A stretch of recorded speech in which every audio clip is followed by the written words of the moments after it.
Yo, what's up, chat?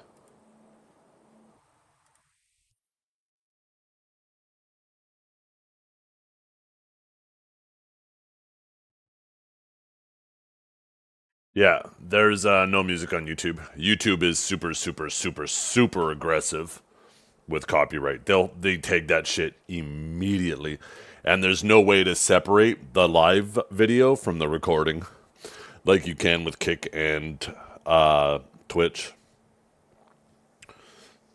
Kick and Twitch, you can actually separate it so it doesn't save any of that.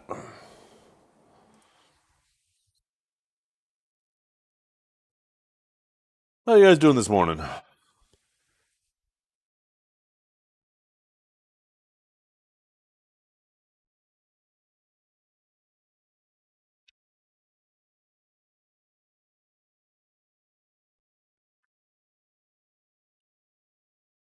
Big chillin'? Oh yeah, I had to make a couple scrambled eggs. Grinding in BDO for once. Shit.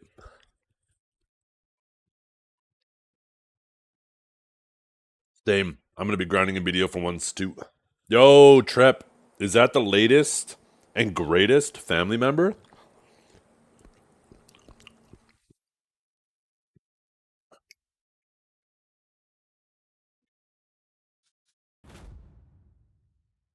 What happened to Coco's kittens, by the way? I noticed Coco's and Digi, and like so many people went to family and dead. Well, obviously, but why? Have you ever had a dream? Kind of ironic that Coco's kittens was so aggressively fighting family, and now they joined them.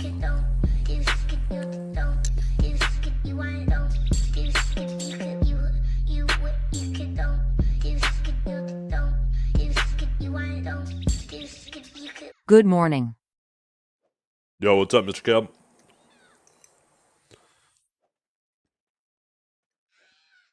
80,000 crons for AOS grinding. I don't think you realize how much 2,000 games are. I don't think you realize.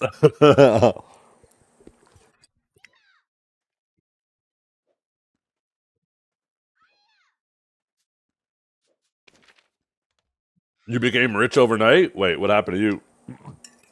Are you talking about that too? Did they say you're going to be able to get all those rewards, or is it just going to be tiered? It's retroactive. Wait, what? What? Wait, I missed that. Wait. Me see fancy Texas gun girl. That sucks Me because I go to know I'm fight. not at 2,000 Me games. blink. Me How do you know how restart. many games you had? Then small little shadow friend say, just enhance again. Me say, little shadow friend wanna die.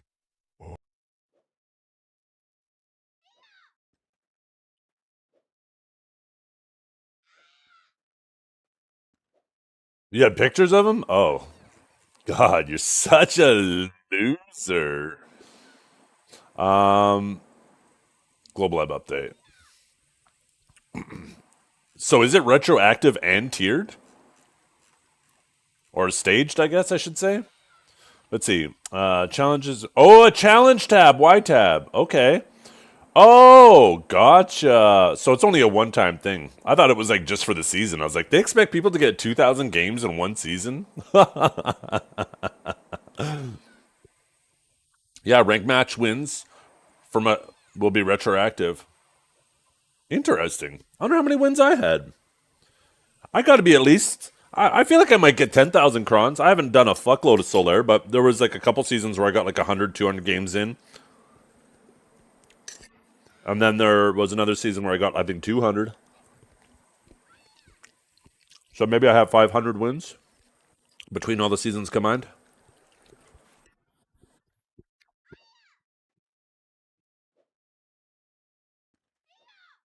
The funny thing is, once you hit 2,000 wins, no more crons for you again, baby.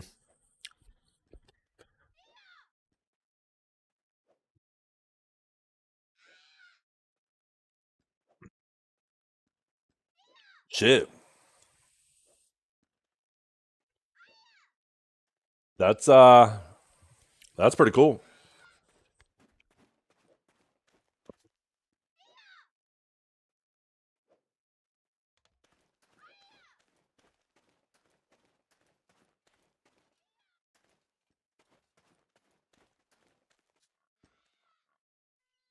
No, they're additive, right? Because it goes into the challenge tab. So it's like hours, for example, right? When you hit 10 hours, you get a reward. When you hit 20 hours, you get a reward, et cetera, right?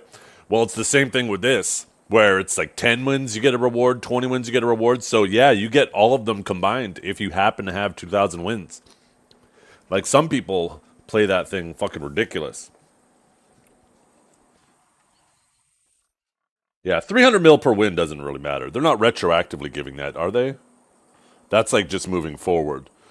300 mil per win. I mean, it's something, but let's be honest, that is not worth the opportunity cost. Not that it needs to, but it is like a fraction of what people are making.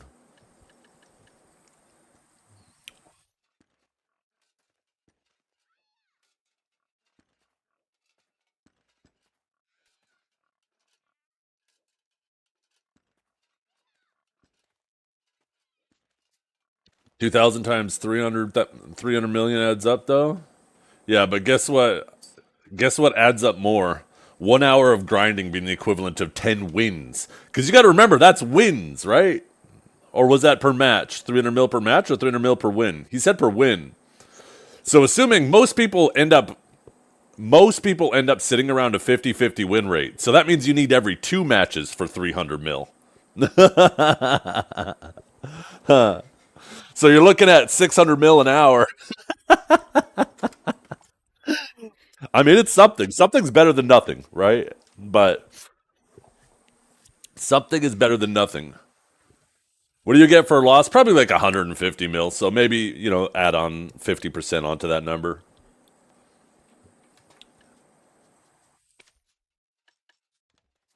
Something is better than nothing, right? These are all steps in the right direction.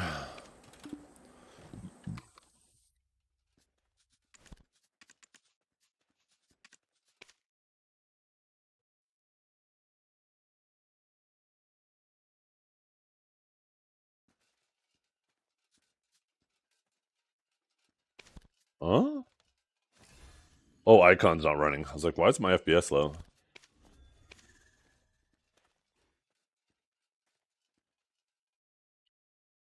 5 games an hour? You think you're not doing a match every 12 minutes, Trep. There's the queue time, there's the startup time between matches. Trep might be, yeah, maybe if you're getting 0-3'd every time. If you get really fast 3-0s or 0-3s, you can get them done 12 minutes a game. Win fast or lose fast, yeah, min max.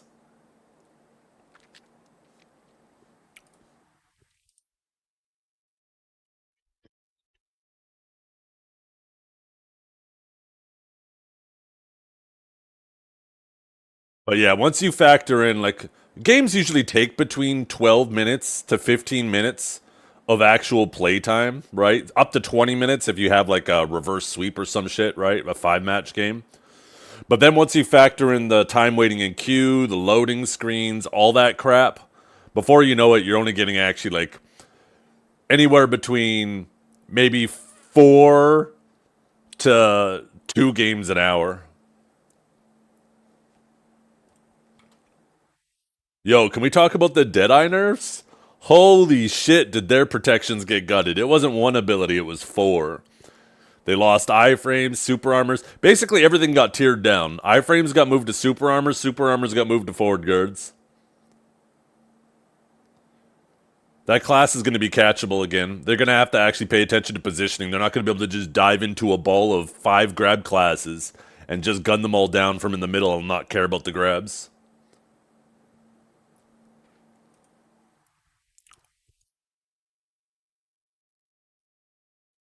I did some customs last night with Armin and them. It was a lot of fun. I normally don't get a whole lot of time in the evenings. We almost had a flawless win streak. We went 7-1.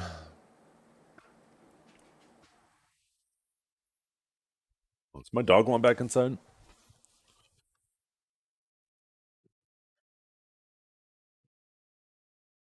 My dogs do not like the rain. It's another rainy day. only problem with some of those skills are at melee range with the forward guard. Yeah, that's how a lot of classes are.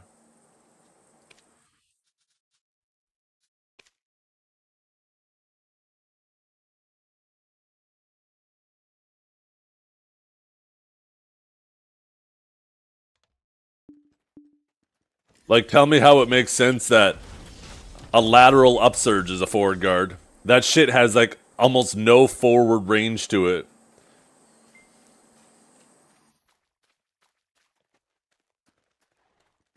Abilities like that still have some value, right? It's just they lose trading value. But when it comes to comboing, right? Like, let's say, for example, let's find a stationary NPC. This dude right here, right? Let's say he's somebody who's knocked on the ground and his buddy's behind me, right? If I get through and then I do the forward guard, well, if his buddy tries to throw a ranged CC, my forward guard is still protecting me, even though I'm up close. I was gonna try to do this, but I knew it'd bring me through it. Yeah, but I'm not talking about the forward guard. I know I did the forward guard one there, but like if I wanted to turn around and do that, then his opponent's still in that direction. You got to pay attention to positioning, right? That's the point. Yeah, you're not just throwing it willy-nilly in large scale anymore. Your class absolutely needed a ton of forward guards. And the reality is ranged abilities with forward guards are more powerful than ranged abilities that are super armor.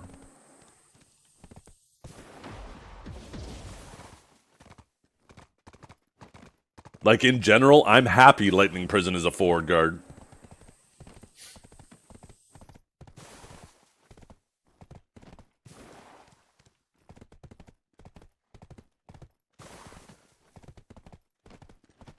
On the defensiveness, it is not that at all, fella. It just Deadeyes are getting hit with a dose of reality. It's time for them to find new classes to play again. Who's the next one, you guys? What's the next class they go to? Probably Scholar. Scholar's fucking so insane too. Scholar's way too protected. Dosa, yeah. Suck Dosa. Suck Dosa, I don't know. I don't feel comfortable criticizing Suck Dosa because so few people play it and I know so little about it, so I feel like it could be just ignorance. Awaken Hash, Awaken Mystic. Oh, don't even get me started on Mystic's vacuums. That shit needs the Velk vacuum treatment.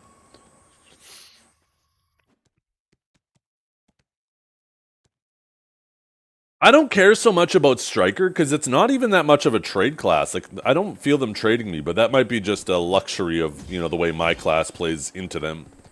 That's probably completely different for other people.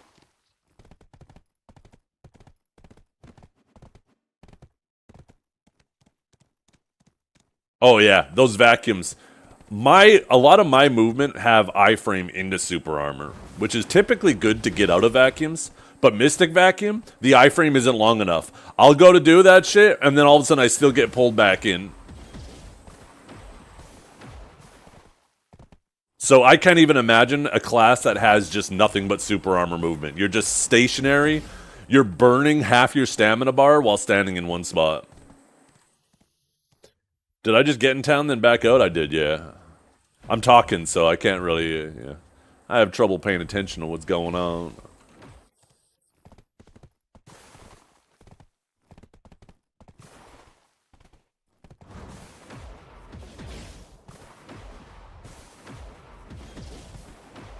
Gotta see the new crystals? It looks like they're just getting rid of some... Like, they got rid of Max, they got rid of Whooms, but they're giving more HP. So I think they're trying to make it so damage sticks better, right? They're increasing health pools, but reducing mitigation. They nerfed Sakuras, but also gave Sakuras a little bit more of their DP back. Oh, was that only on the weapons? I just saw that they were removing them. I didn't actually look at if it was specific slots. So no 12 Whooms. Oh, okay, that makes sense. I think some people would run like 4 Max and 4 Whooms, right? For like the ultimate like stat build.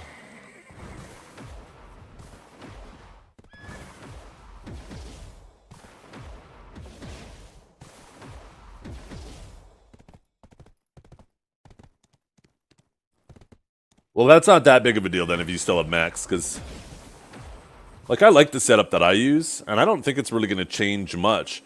Although they did remove L cars, right? These earrings are getting more AP. L cars are being removed. I could have swore I saw. Here, let me go back to it. AOS new season. So they're adding some new main hand. Now, if you want more accuracy, you actually have to do it in the awakened weapon, which means you have to give up attack speed.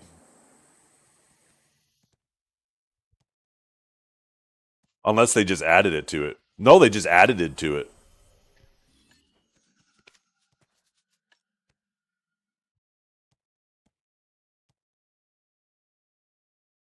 No,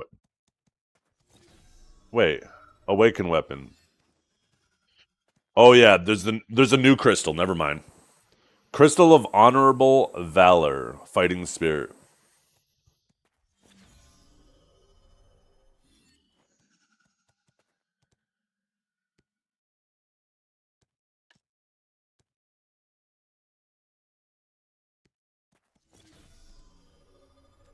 Yeah, I don't know, John. Everybody advocates for more forward guards until it comes to their class.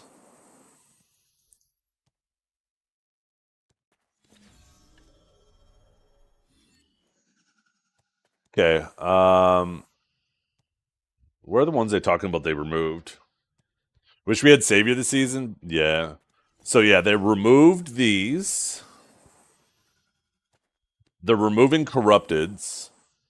Yeah, secondary and awakened weapons, so you can't actually put Max or Hooms in either of these.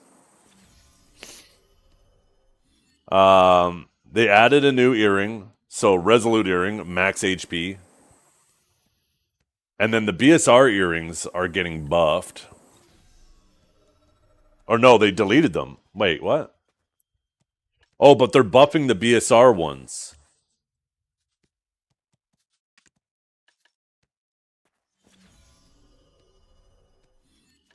Oh, okay. So they're deleting these, but everybody's going to be running these. And these are going to have the same AP as these. So everybody's going to have less BSR capacity, but more BSR regen.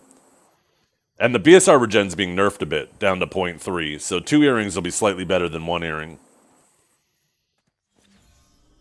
It doesn't say the AP on the new Resolute earring.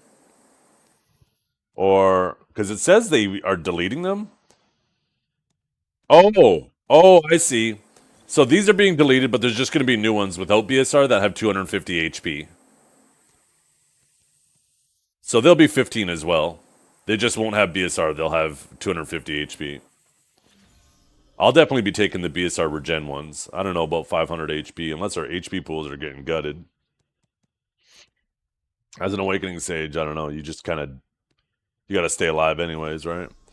The thing that annoys me, though, is having to drop the L cars. Like, I like this attack speed. And if I have to drop these to get accuracy in the Awakening slot...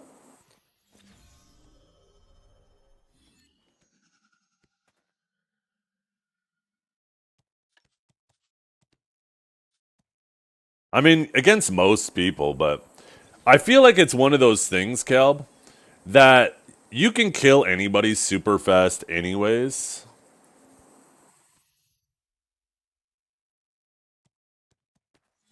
I don't know, let's see. I guess it's only 2 AP, so you would actually lose 10 AP as well as the attack speed. Just to gain 48 accuracy. Yeah, maybe not. Maybe we would stick with these. We actually get some of this AP back, though, too, right? Because the new main hand crystal. Oh, I guess I can move 2 max to my main hand. So I don't know if I care about 1 AP crystal and 250 HP crystal in my main hand. I think I just move the max, because it looks like you can still keep the max in your main hand. Oh, fuck, wrong one. Oh, no, there is no max for there. So it's only Securas or the other crystal.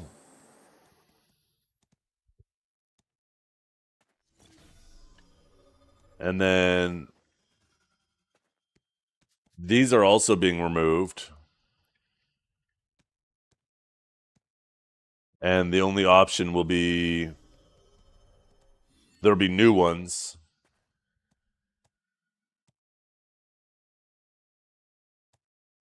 Minus 150 reduction in maximum stamina. They put a percentage there, but they obviously didn't mean a percentage.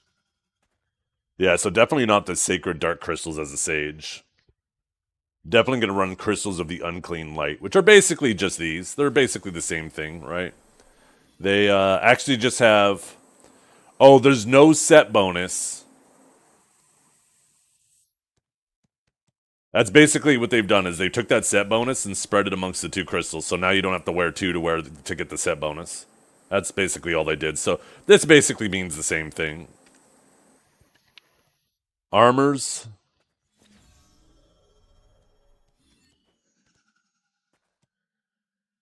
I don't think they really changed much in terms of armor crystals. I think otherwise it stays the same, right? It's just kind of the weapon crystals they changed.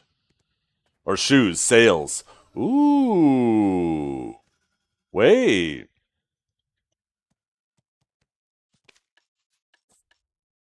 Sails are going to have an extra 100 stamina and movement speed. The movement speed's kind of whatever for Sage. That's good for a lot of other classes.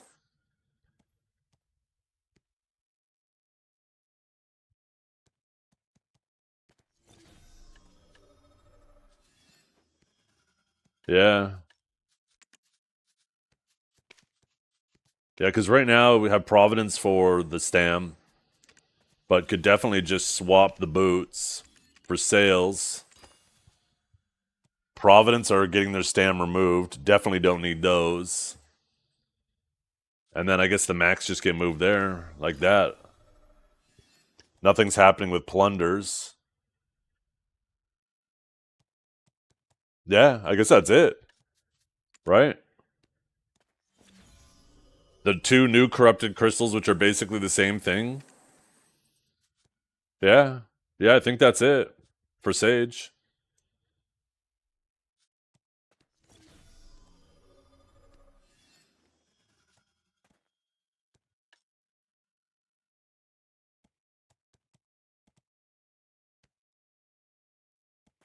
By the way, anybody else find it funny? Like, it's good that they nerfed bonds and wands, but let's be honest. I hope to God that they don't think that that was the solution.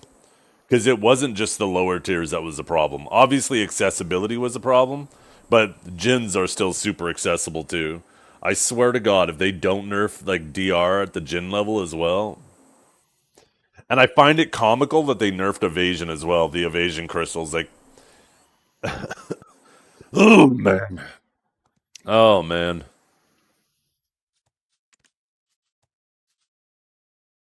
Yeah, all in all, yeah, not a whole lot changes. Shinji's back for now.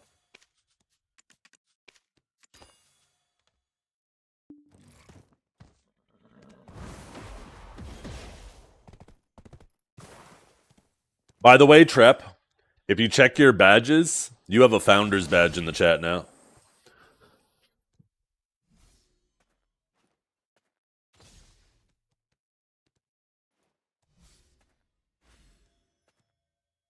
You were one of them people while I was going through, your name popped up.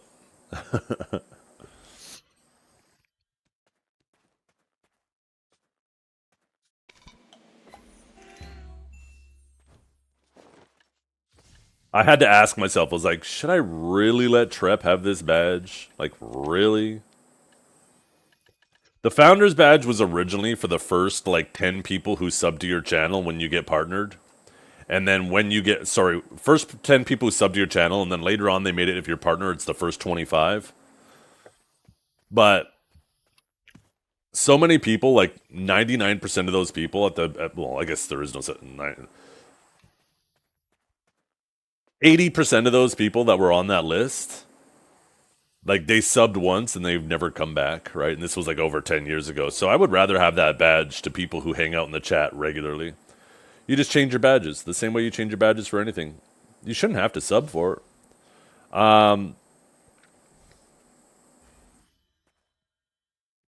But the problem with this badge is you can't assign it to people.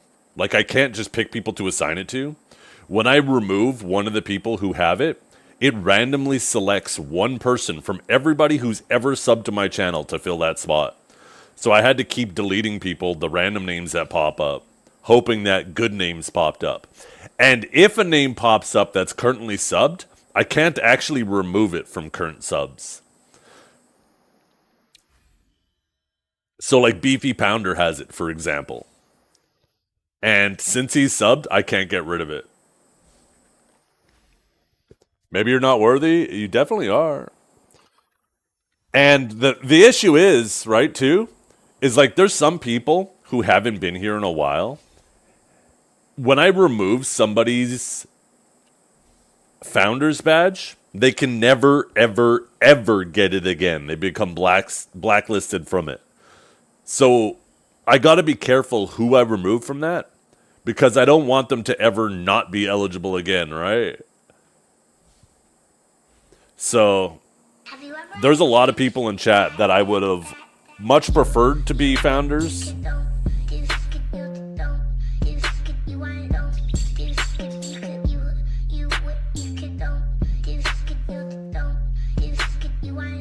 Oh, it's a sub badge. EEPOGIANTS. Ah, shit.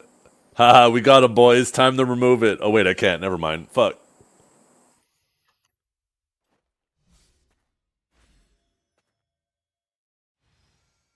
Yeah, so I'll show you guys the list.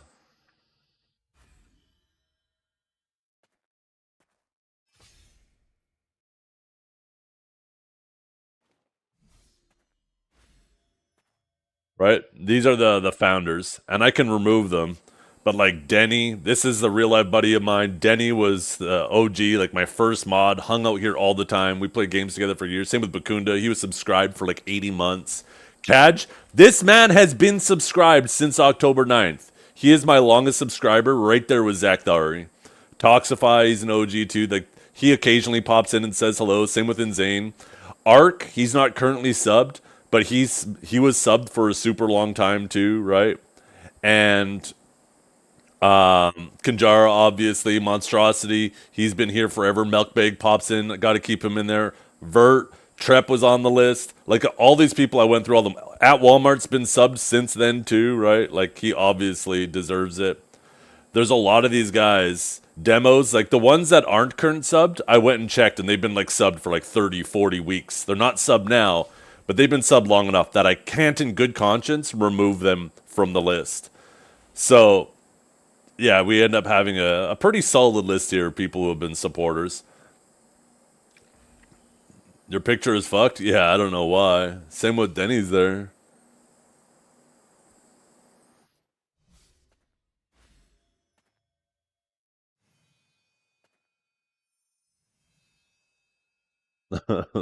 Kickbots. Hi, great streamer. Your content energy keeps me entertained. If you don't mind, let's connect better on Discord. Kindly add me. Let's chat up better on Discord. If I can't have a founder's badge, VIP me. You know what I was thinking of doing yesterday? Because this conversation came up, and I would really like to. Right now, I give VIPs to like notable people within the Black Desert community. So like the people who won the best in class, the people who won the best in trials, they got VIPs if they came into the chat.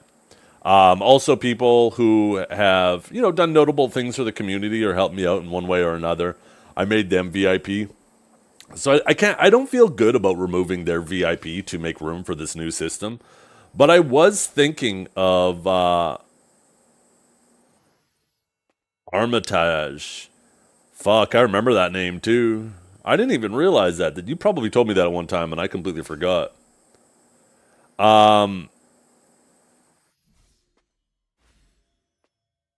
yeah, it would be cool. Like if I could see a list of everybody who subbed to my channel and then sort it by how long they were subbed, even if they're not currently subbed, but like the longest subs, and then just give like all the VIP slots from the people who have subbed the longest. I wish there was some type of badge I could make just for that.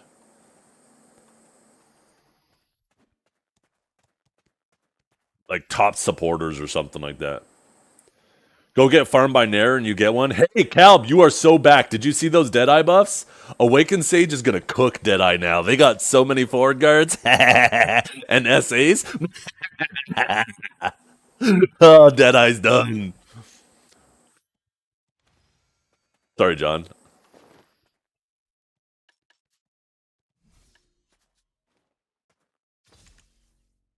Hash is fucking broken. Hash is broken, that's for sure. That's right. I was gonna change my gloves with this outfit, wasn't I? What are these ones?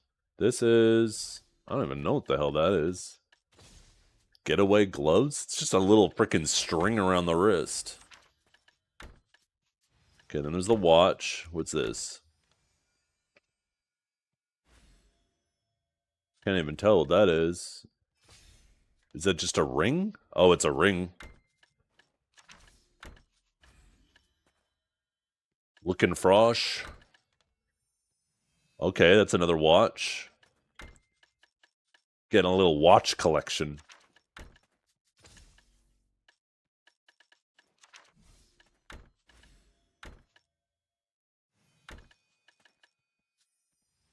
Maybe I should wear this with my Solaire outfit, the halo. Oh my goodness, look at how angelic I look. Look at this face. You like this face, Trap? I was trying to make the Giga Chad, and now he looks Giga stoned.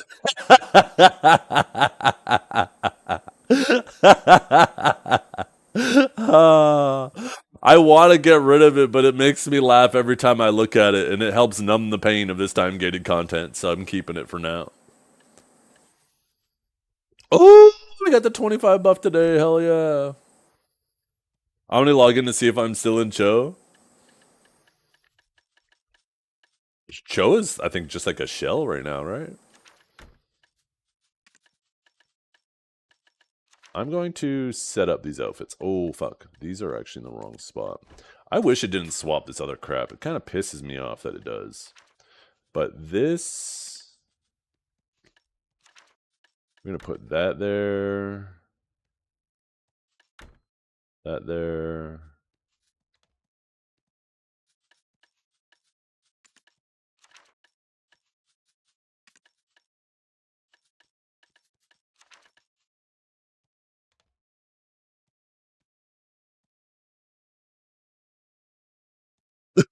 Fucking face. Nah, I gotta get rid of it. It's too distracting. Oh, I can't get rid of it here. I gotta be in a safe zone. I go get guild buffs anyways.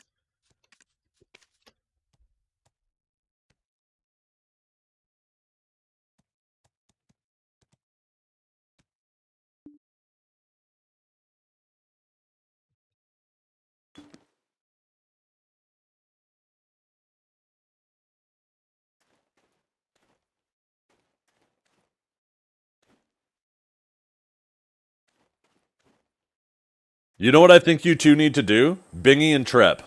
You need to both. How about this? I pick a random class that neither of you two have ever played.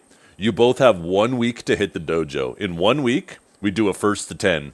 Who beats each other in a mirror matchup on a class that neither of you played? No, you haven't.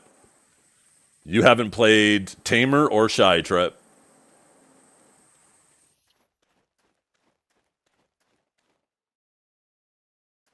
Captor Geared? The new trials. The new trial gear.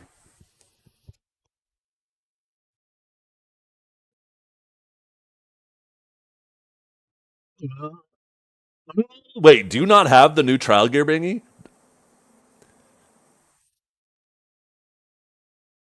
Bingy, there's no shot. You can do Castle 1. You definitely have the gear requirement for it. I don't even know what the fuck the new trial gear is. LOL. Trap, you're so disconnected. What did I come in here again for? Oh yeah, I was gonna change my face.